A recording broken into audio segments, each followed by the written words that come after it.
Hello, my friends. Welcome to Big Mark here. Welcome to the Secrets of the Red Doors. My friend Kevin's here, of course. Listen, we're out. We're not in the studio. I wanted to give you a little hand. This is a video of the new Bergin. It will be done within the next 10 days. You guys are going to love it. You're going to freak out when you see it. I wanted to show you that we're working on it. I'll give you more videos next week as we go along. Right, Kev? I mean, I want to rather show completed more, but pretty much everything, 2 doors, everything, the way the setup and design is going to be exact. We've been working on it. We're raising funds, right? We're sitting right in it. We're sitting right in it. We're still trying to, making sure we're funded right to get this completed, but it should be fine. And then we'll start shooting the episodes out of here. I promised you. Last week's show was interesting. Now, a lot of people liked it. They loved the story about Jeannie and John and with the Paul Castellano bullshit with Johnny's brother. True stories, and but and if I repeat true stories, it's just a habit. Maybe I'm a little touched in the head about saying true stories. I'm getting dementia on us. But so today I wanted to give you an update on the club. I wanted to posted a video. So the next podcast won't be till next week. But I want to keep you up to date. Same see the black and the gray, same walls, same color coordination. I was sitting at a table. We got the sofa right here, the club sofa right behind me. You're gonna love it. Kevin, we were talking about, a lot of guys asked me about Tony Chickens. We're gonna do a right? We're gonna do a documentary about him? Yeah, right. Well, we're waiting for the CD to come down. He's a little bit of a setback, but he spoke to me yesterday, and it'll be coming on his way, and then we'll start a whole documentary on him. Oh, 2 things I want to talk about. I want to mention them just because I grew up knowing these guys that passed on. Tony from Ozone Park. We know him a long time, Tony. Tony Piccolo. You were away with him. He did a lot of years in prison. I just want to send rest in peace. And send my condolences to the family. Tony was a nice guy. The guy just came home and stuff. Yeah, just came home. And then the other kid, Sally Stick. You don't know him. I know him. We grew up. Another guy went to jail. I know from Ozone Park, Sally. I know you a long time, Sally. You're a lot of fun. Some personality, but rest in peace. Sorry to hear about that too. So I wanted to share that along because that's what we do here. We respect people, especially Tony and Sally. They went to jail. They did their things and they came out. Didn't bother nobody. Remember when he had the haircut in place? He had hair gardens, yeah. But Liberty Avenue, yeah. Near 15th Street. Tony Fireworks. Remember Tony Fireworks? But those are some stories. I just want to let you know. I want to tell you a story about a character you guys don't get to talk about. You're gonna love this. Papa John. Yeah. John and Jane's father. I think back then he was probably in the late 70s, 80s when I was around there. He was old in the 70s. He was a character, a tough character, but also, listen, Papa John was a degenerate gambler, liked to drink, eat anything, and his brothers and his sons took care of him. They all gave him a paycheck. He had Social Security. He lived in Ozone Park on Liberty Avenue was one apartment.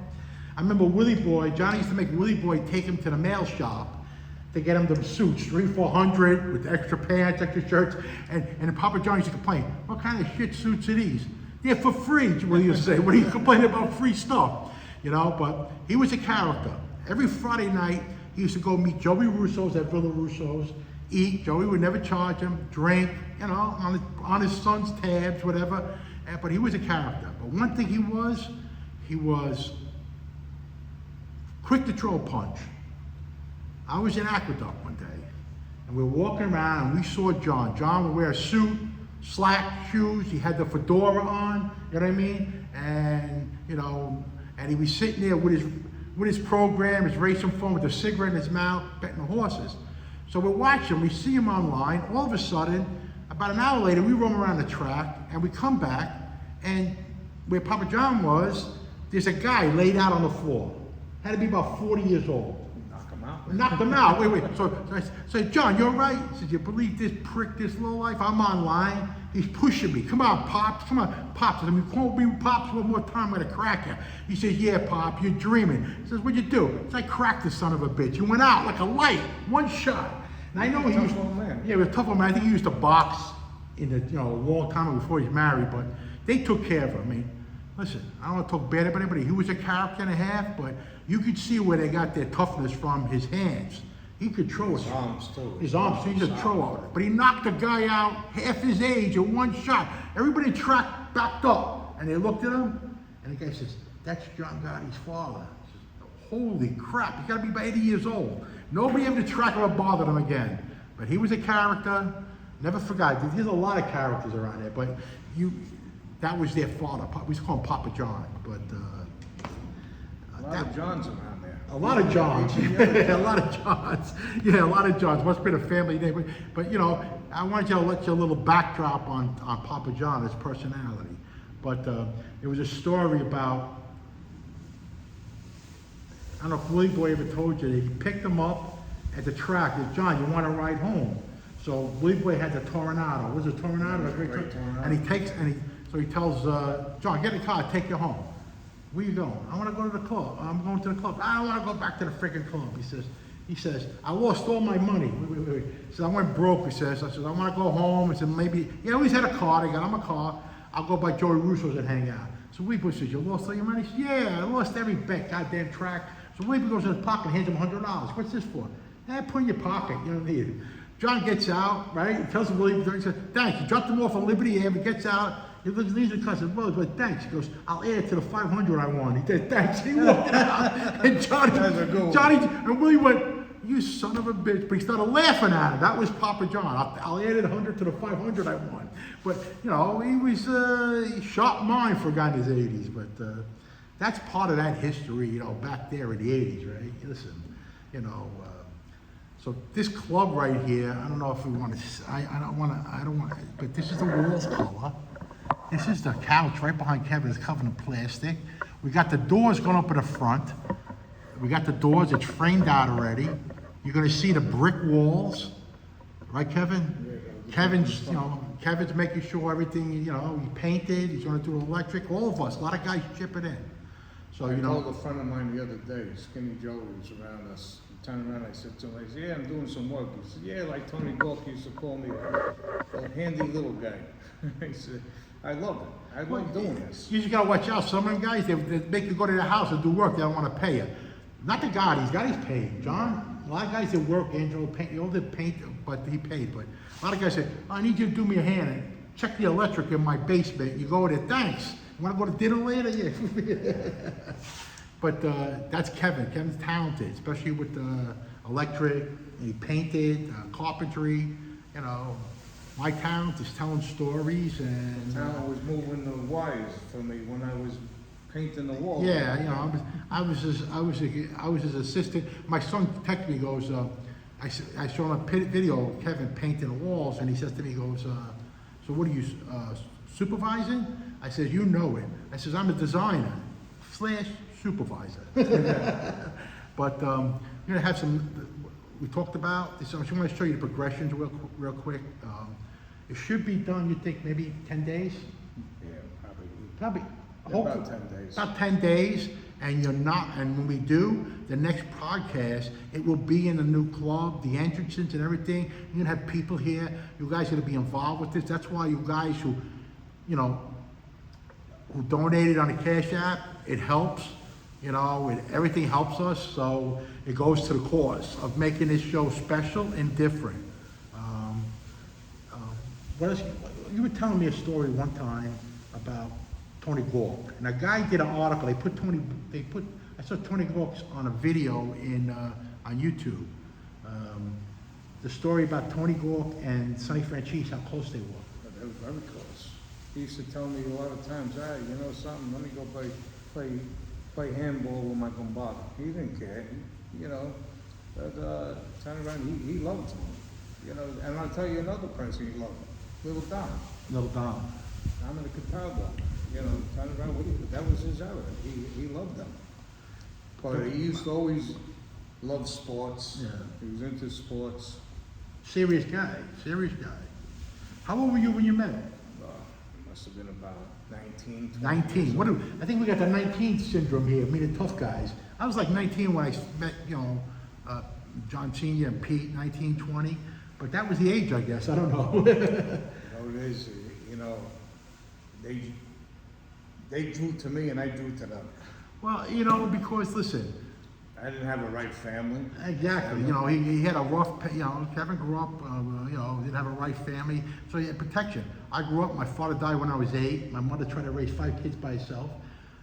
There was a big age gap between me and my brothers, like 10, 12 years. So pretty much I was on my own. So this was that connection. A lot of guys don't realize that. So it's about making money, but you don't have grandiose dreams. You want to make a living, make some money, have friends. It's not about, as you get a couple of years in there, when we got a little older, we could do this, start a business, we could do this, or start a bookmaking business. But it's basically just putting money in your pocket and having guys. And listen, when you went to dinner with Tony, he picked the tab. When he went to the store, Kevin, you want one of this? Me too. With John, Gene, Pete, listen, you want some equal order food for everybody? He paid the tab. We didn't have it, but that was big, So it's very addicting. Well, that age group, you take Tony Bellisi, he used to get up, and where'd he go? There he goes, picking up the check. Yeah. A lot of guys were like that. There were a lot of cheapskates too. Yeah, there was some. Yeah, there was some, Some of them. it happens. And they had two breads under their arm and still wanted more. Yeah, well, we know about them guys are the worst. 2 loaves of bread and they ain't got a knife to butter it. You know what I mean? It's the truth.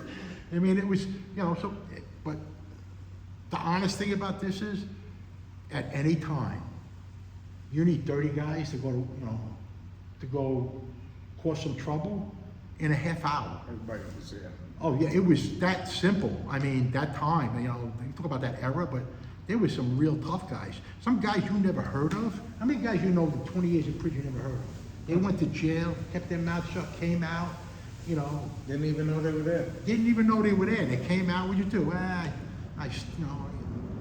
The guy owed me money, I beat the shit out of him in the hospital. But there's guys, no names. I call them no names. But never got straightened out. But if John or somebody, Tony needed them, bang, they were there. Let me tell you that 90% of my friends are guys that I met when I was away. Yeah. Including Tony Piccolo. Yeah. Okay, outside, I wouldn't have never known him. Another old timer was Bobby England. Remember Bobby England? Yeah.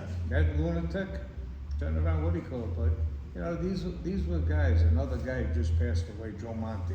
Joe Monte, I know that name. Yeah, Sure. Joe Monte. Story about see what you said about Tony Piccolo? Tony Piccolo used to shoot the fireworks over 88th Street. It was like Vinny was on Pitkin Avenue, Vinny Sarah. Tony was on 88th Street. But Tony was a distributor of fireworks. So we weren't close. We knew each other. Hello, Mark, how you doing? So I think I was just married. So that year, it was 93 or 94. I forgot what it was, or 92. So I was at the club for 4th of July. John was away, so Junior was running it. So I went there, brought my son there, left there. I told myself about 5, 6 o'clock, I'm going by my mother-in-law's to have a barbecue with them. He said, go enjoy yourself. Everybody's, this guy's, I didn't want to hang around. I bring my son, I go down there to my Sutter Avenue, my mother-in-law lived on. So I had a best man friend. You remember Mike Sacco? Yeah, He was around Tony Lee and Fat Andy. Mike Sacco's son, his last name was Francis, Pete Francis. So Pete lived around the corner from he was a degenerate gambler. He was Mike Sacco's son, been around for a long time. So Tony had the stack of fireworks for the Sutter. Tony's sister lived on Sutter Avenue. So he had the stack of fireworks in Pete's garage. Pete had a race car and everything, right around the corner on 85th Street. So now the people started gathering on Sutter, 100, 200, 300 people. All the people come out of the house, they're waiting for Tony. There's no sign of Tony. It's dark out. We don't know what happened. If he got pinched, he got delayed, nobody knows something. So people said, where's fireworks? It's the fireworks.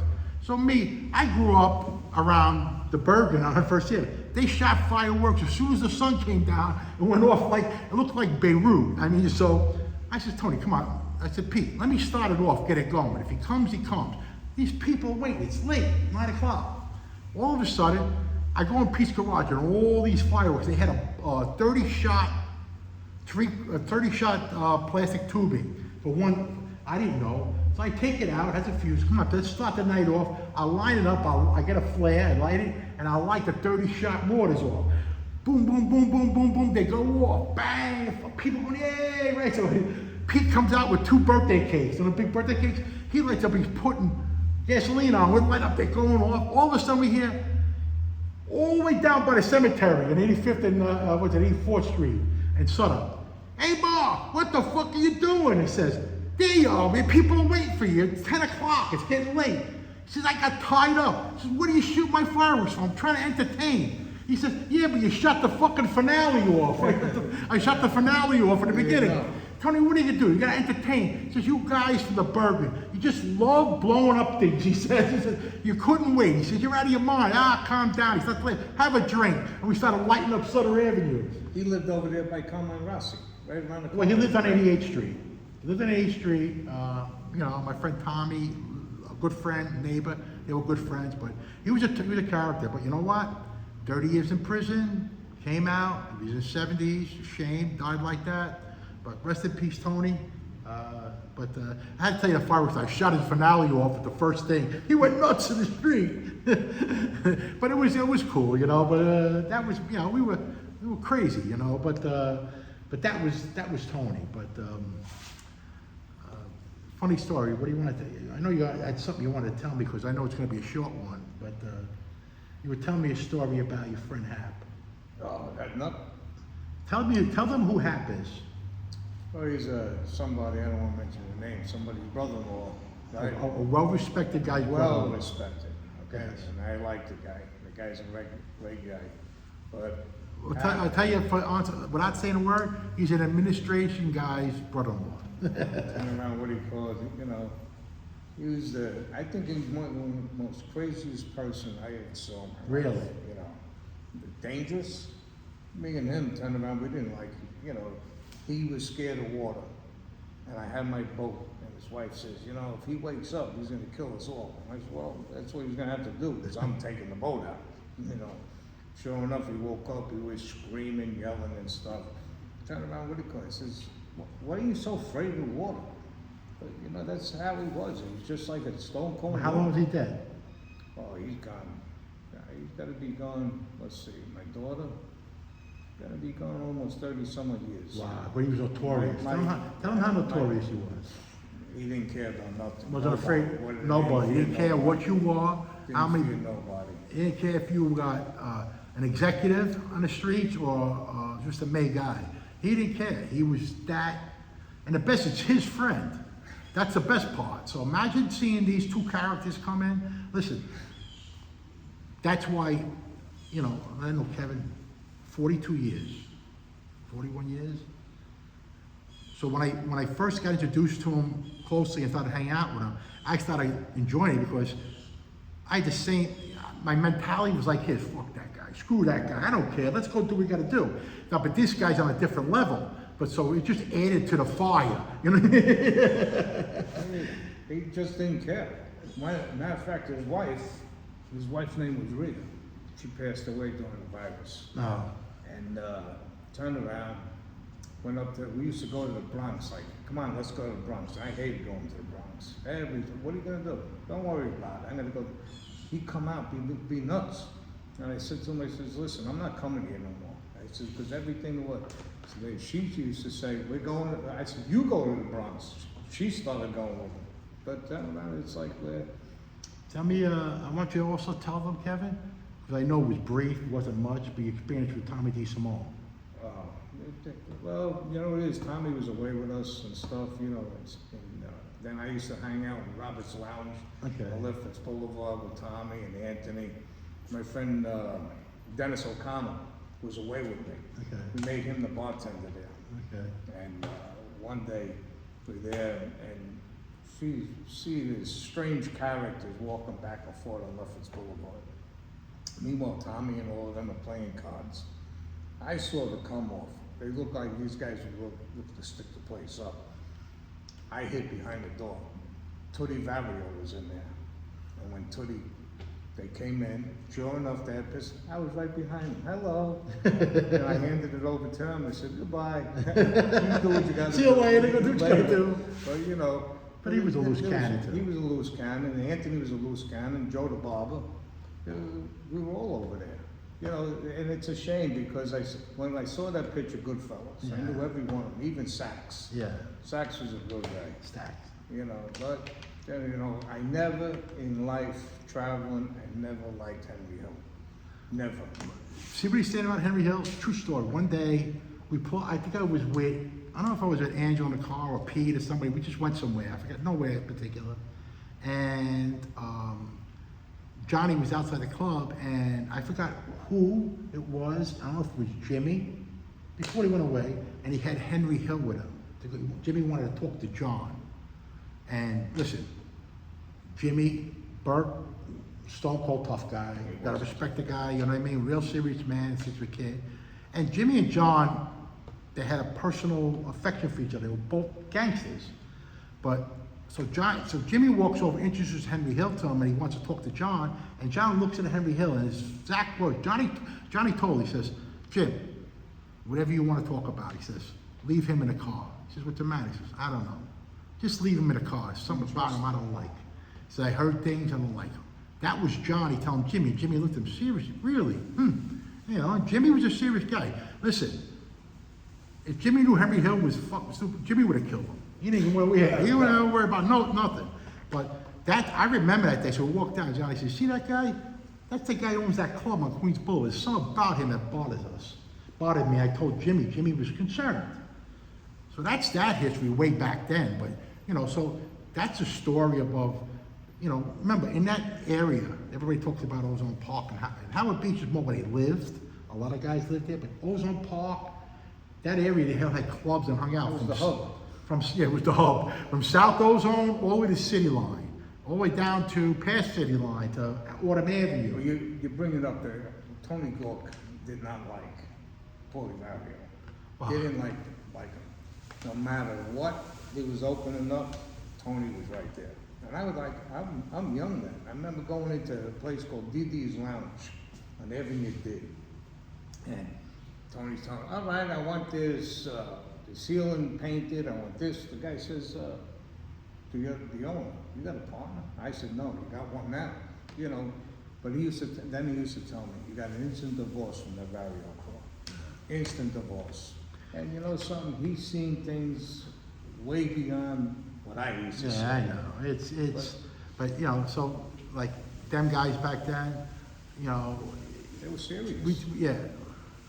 We don't talk bad about them. We just tell you what we know about them, and you decide. You know, you make the decisions. But that's why we keep this show from the secret behind the red door, and everybody who visited or circled around there. But listen, you know it. For how many years you came by? Maybe even one time. These guys came from every crew and every neighborhood came there. Now I don't know what this is about, but it has something to do with John, big time. So you know, and then like I said, it's just personality. But we've seen it. So when you've seen it, then you start interacting, and you start doing. Like, listen, I told you the time DB used to come by. Nice guy. DB used to pull up in a little Mercedes, 2-seater convertible, always dressed impeccably, come out, hey Mark, hey, shake everybody's hand, how you doing? Is he inside? He says, yeah, we get his hair done. He says, I'll wait. He says, no, he's talking. Just a very, there wasn't attitudes, like, you know what I'm trying to say? When you came by John's Club, there wasn't that, I'll tell you how the attitude, and I won't mention his name, but just was a strange character. You know what I'm talking about. Just a strange dude. But everybody else was different, you know, and you guys who grew up in that neighborhood, you know everybody's needed favors, something happened, You ever run into a guy named Tommy DeCandia? Tommy Wheels. Tommy Wheels, sure. I put the handicap thing on his car. Really? Yeah. Made him where he could be able to drive. As soon as he married the nurse. Yeah, married the nurse. And his brother Robert. That's how it became Robert's Lounge. Yeah. I mean, that was a place you go from Robert's Lounge to the Red Doors. That's to the it. Gemini Lounge or Brooklyn. These were places that you just stayed out of. I mean, listen, the guy said, you got any pictures of inside the club of the Bergin? No. If you had a camera in the club, they'd crack you. I mean, there was no phones back then. Ain't no phones. But we're gonna like this design, when you see it, you guys, that's why anybody wants to help donate goes to the cause. We're gonna build it for you guys. So every show, we're gonna have people here doing the tapings, interacting with the stories I have, over 200 stories. You're gonna love this. Like I said, no hate. This is about just fun, real, serious stuff about that era, that life back then, and I want you to be part of it. So for Kevin, my friend, and myself, I told you it would be a little short 1.5 hour, and our new joint, you'll see it, it's gonna be good. I don't wanna turn the camera too much, it might fall off the tripod, but that's the paint, you know what I mean? It's the front doors back there. This will be done, I have carpet, everything. We made it, the carpeting on the floor because for the filming equipment, on tile would make too much noise, but we're gonna have the same color carpeting, but you're gonna love it, and be part of it. Yeah, right here. You're gonna be part of the new Bergin Hunt Fish Club. The fun one, right? Subscribe. Subscribe, like, and if you can, you wanna help out, my Cash App is up there on my, on the channel. Whatever you can do, but it's worth it, trust me. So till then, till next week, right? We'll see you again. Stay true to the cause of only honor and truth, and fun and respect. Stay healthy and be safe. Yeah, stay healthy, stay around your family, protect them, and be safe. God bless. Take care. Bye-bye.